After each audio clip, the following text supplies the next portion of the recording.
So, do athletes get paid too much? The answer is yes. So, as it states in the book, 2 reasons behind athletes' salaries increasing is because they got a lot of TV support and they bid up their prices, and also because they get to sign their own contracts now.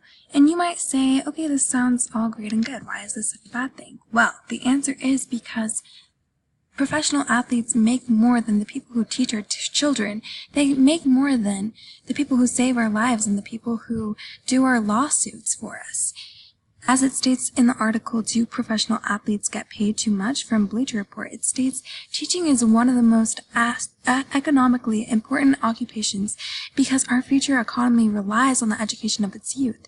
Yet teachers are paid astronomically less than the average professional athlete is. In fact, each basket Kobe Bryant scores earns him equivalent in the average classroom teacher's yearly salary.